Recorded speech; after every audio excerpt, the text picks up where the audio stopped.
오늘은 내리사랑으로 오시는 예수님이라는 제목으로 말씀을 전하겠습니다. 여러분은 사랑이 무엇인지 아십니까? 사랑을 설명한다면 어떻게 설명하겠습니까? 가수 나훈아 씨가 이런 노래를 불렀어요. 사랑이 무엇냐고 물으신다면 눈물의 씨앗, 아이고 달아네. 눈물의 씨앗이라고 말해요. 이게 아마 그 노래가 1960 몇 년도에 나온 노래라고 하더라고요. 되게 오래됐어요. 이 노래가 제가 주는 그런 가사들은요, 사랑이 주는 상처, 그리고 그리움에 대한 그런 표현을 했지만, 사실 이 노랫말로는 사랑에 대해서 단 1%도 설명할 수 없습니다. 철학자나 인문학자들, 머리 좋고 똑똑한 사람들도 이 사랑에 대해서 나름 정의를 내리고 사랑은 이겁니다 라고는 했지만, 가장 단정 짓기 어렵고 가장 설명하기 어렵고 또 이해가 잘 되지 않는 것이 바로 사랑입니다. 그런데도 이 놀랍게도 이 사랑이라는 것은 설명하지 않아도 충분하죠. 우리가 말하지 않아도 설명이 되는 것이 사랑이고 분명하게 존재하는 것이 사랑이에요. 특히 오늘 설교의 제목처럼 내리사랑이라는 것은 더욱 분명하게 존재합니다. 이런 말이 있죠. 내리사랑은 있어도 치사랑은 없다. 부모가 자식을 사랑하는 것은 매우 자연스럽고 당연한 것이고, 또 이것은 우리가 의지적으로 마음을 품지 않아도 이미 흘러가고 있는 것이 그런 부모의 사랑인데, 자식이 부모를 사랑하기는 좀처럼 어렵다라는 그런 뜻입니다. 저는 이 말이 맞다고 생각을 합니다. 제가 결혼을 안 했을 때는 자식이고 아들인데, 또 커서 성장을 해서 결혼을 해서 자녀를 낳으니 또 아버지가 되고 또 부모가 되잖아요. 그러니까 이것이 참 진리로서 맞다고 생각해요. 왜냐하면 부모는요, 아무리 힘들고 어려워도 10명의 자식을 다 키워내고 감당을 해요. 내 삶이 가난하고 힘들고 어려워도요, 내 자식 잘해 입히지는 못해도 그래도 그 자식 키워내요. 이게 여러분들의 삶이었죠. 하지만 10명의 자식이 있다는들 한 부모를 감당하지 못해요. 부모의 마음과 같지를 않는 거죠. 사실 감당하지 못하는 것이 아니라 감당할 사랑이 부족한 겁니다. 그래서 어쩔 수 없이 자식과 부모의 사랑은 같을 수가 없고 일방적인 내리사랑일 수밖에 없어요. 여러분이 만일 병든 자식에게 내 장기 떼어서 그 자식 살릴 수 있다면 여러분 장기 떼어서 주시지 않겠습니까? 여러분의 목숨줄을 줄여서라도 내 자식 목숨을 늘릴 수 있다면 그 자식 위에 목숨을 내던지는 것이 부모의 마음 아니겠어요? 목숨을 내던지는 것, 이 부모의 사랑, 계산 없는 사랑이 바로 내리사랑이죠. 자, 그렇다면 여러분, 우리에 대한 하나님의 사랑은 어떨까요? 우리를 하나님에 대해서 표현하기를 사랑의 하나님, 사랑의 하나님 이렇게 표현을 하고 기도도 하는데, 이 하나님의 사랑은 과연 어떠할까? 하나님의 사랑도 마찬가지입니다. 아니, 마찬가지가 아니라 그 이상의 사랑의 내리사랑을 우리에게 주셨어요. 하나님의 그 사랑은 내리사랑으로 끊임없이 우리에게 찾아오시는데, 그 내리사랑의 결정체가 바로 뭐냐? 따라합시다. 예수. 이 예수님이 내리사랑의 결정체예요. 우리에 대한 하나님의 사랑이 너무 큰데, 하나님 우리를 너무나 사랑하는데 어리석은 우리는 그 사랑을 모르고 죄인의 길에 벗어나지 못해요.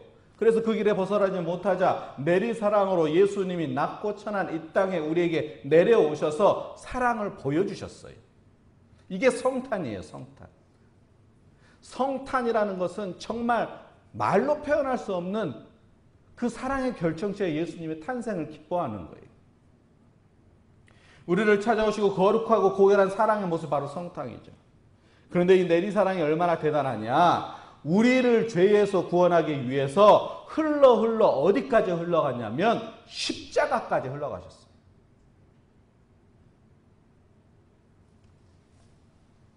여러분, 십자가까지 그 사랑이 흘러갔다라는 게 뭔지 아세요? 아마 아실 거예요. 죽음이에요. 희생이에요. 고난이에요.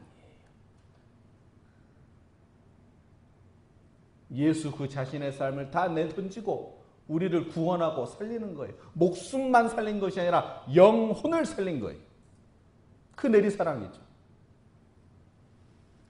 빌립보서 2장 8절에 이런 말씀이 있어요. 같이 한번 읽어봅시다. 시작. 사람의 모양으로 나타나사 자기를 낮추시고 죽기까지 복종하셨으니 곧 십자가에 죽으십니다. 아멘. 한없이 낮추셔서 내리셔서 우리에게 오셔서 정말 그 끝 인생의 가장 절망 죽음으로 들어가셔서 우리를 구원하신 분이 예수 그리스도예요. 오늘 본문의 말씀도 이를 보여주고 있습니다. 하나님이 우리를 사랑하셔서 죄에서 구원하시고 우리와 함께하기 위해서 하나님이 크신 결단을 하시죠. 잘 아시는 대로 요셉의 아내가 있죠. 마리아. 주님에 대한 믿음과 사랑이 분명해서 그 어떤 비난과 조롱도 감당할 수 있는 여인이었어요. 그 여인 마리아를 선택하고 예수를 잉택하신 후에 구원자 예수를 죄인인 우리를 위해 보내주시기로 주님이 결단을 하셨어요. 이거 아니면 안 되겠다. 예수를 보내지 않으면 안 되겠다. 예수를 보낸다면 나 자신을 보내는 거예요. 우리를 보니 해결할 방법이 없고 죄 가운데 떠나지 않고 오직 생각하는 것과 말하는 것과 행동하는 것들이 죄에 머무니 그들을 그냥 둘 수 없어서 이 사랑하는 내 자식들, 내 몸을 던져서 나를 희생시켜서 이들을 구원하겠다라고 결단을 하신 거예요. 그리고 이때 하나님께서 천사를 통해서 계시와 약속의 말씀을 이렇게 하셨어요. 첫째가 뭐냐? 예수를 너희에게 보낼 것인데 그는 너희를 구원할, 너희를 죄 가운데서 구원할 그러한 존재를 꼭 너희들을 살릴 거다라는 약속의 말씀을 하셨어요. 그게 오늘 본문의 1장 21절이에요. 읽어봅시다. 시작. 아들을 낳으리니 이름을 예수라 하라. 이는 그가 자기 백성을 그들의 죄에서 구원할 자이십니다. 우리가 스스로 구원받을 수가 없어요. 우리가 죄 가운데 머물 수밖에 없어요. 우리들의 생각이 그러지 않습니까? 의롭고 선하고 아름다운 생각보다 죄인의 생각됨이 너무나 많아요. 누구 한마디의 말에 시험이 들기도 하고 누구 한마디의 어떤 낯선 말이 나를 아프게 한다고 해서 그를 공격하기도 하고 나와 맞지 않는다고 해서 그를 조롱하고 멸시하고 때로는 미워하고 또 내 편에 맞는 사람만 함께하고 이런 죄악된 마음이 우리가 가득하잖아요. 그 죄악된 것을 스스로 구원할 수 없어서 구원할 자 예수를 내가 너희들에게 보낸다라는 약속을 하셨어요.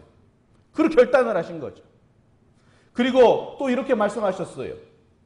너희에게 찾아오시는 그 예수는 임마누엘이다. 너희들을 떠나지 않고 영원히 함께할 그런 분이다. 그러니 그분을 받아들이고 영접하라. 이게 1장 23절의 말씀이에요. 보라, 처녀가 잉태하여 아들을 낳을 것이요 그의 이름은 임마누엘이라 하리라 하셨으니 이를 번역한즉 하나님이 우리와 뭐한다? 함께 계십니다.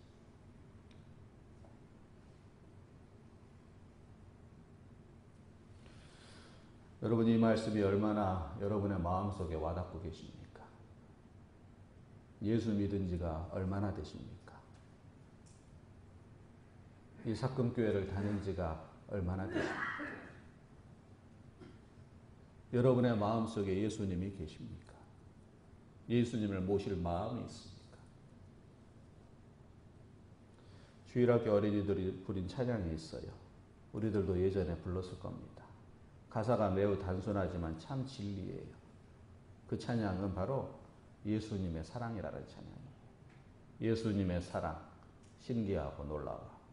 예수님의 사랑, 신기하고 놀라워. 예수님의 사랑, 신기하고 놀라워. 오, 크신 사랑. 하늘, 그보다 높고 바다, 그보다 깊고 우주, 그보다 넓은 오, 크신 사랑. 아시죠? 애들이 부르는 찬양이 아니에요. 오늘날 우리의 찬양의 고백이 돼야 돼요. 한번 불러볼까요? 한번 불러봅시다.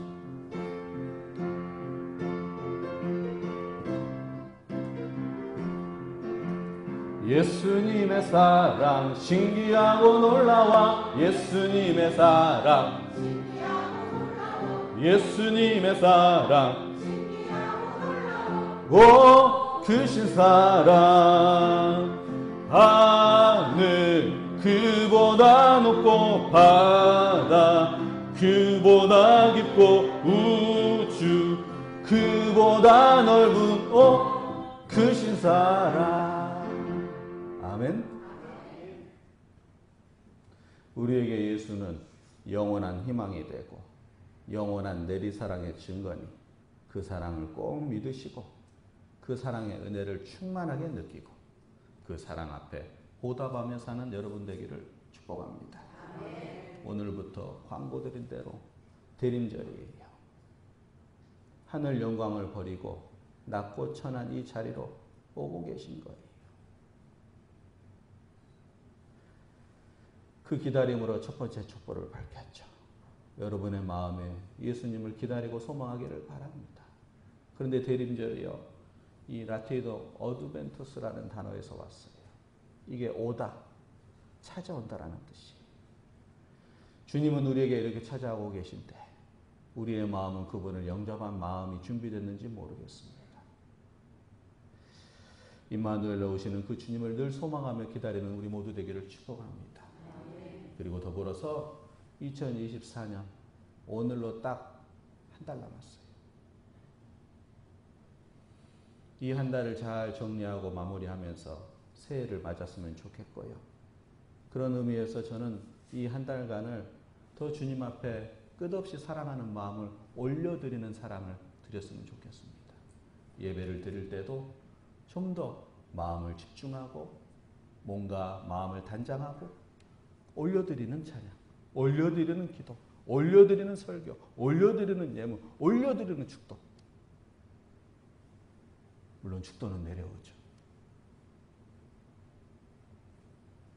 우리가 자녀들 보고 내가 사랑하는 것만큼 사랑해주지 않는다고 섭섭할 때가 있어요. 우리 하나님이 우리의 마음을 보고 혹시라도 그러지 않을까? 그런 생각이 있다면 올려드리는 사랑, 치사랑으로 올 한 해를 잘 마무리해가고 한 끗도 부족함이 없이 주님 앞에서 부족하지만 최선을 다하여서 정말 하나님께 영광 올려드리고 그걸 기쁘게 받으셔서 2024년을 잘 마무리하고 새해를 맞아가는 그런 한 달을 준비하는 우리 모두가 되기를 축복합니다. 기도합시다. 아버지 하나님, 주의 은혜를 간구하고 주님을 의지합니다. 주님, 우리에게 찾아오고 계시지요. 우리가 기다리며 주님 만나기를 소망하기를 원합니다. 낮고 천한 자리에 이미 오셨고 다시 오실 예수님을 소망하니 우리의 고난의 삶 속에 찾아오시고 아픔의 삶에 찾아오시고 힘들고 두려운 삶에 찾아오셔서 밝혀지는 촛불처럼 저희들의 삶에 주님의 은혜로 밝아지는 은혜를 누리게 하여 주시고 저희들이 주님과 동행하는 하루하루 되도록 축복하여 주시옵소서. 간구하며 예수님의 이름으로 기도드리옵나이다. 아멘. 하나님 앞에 예물 올려드리겠습니다.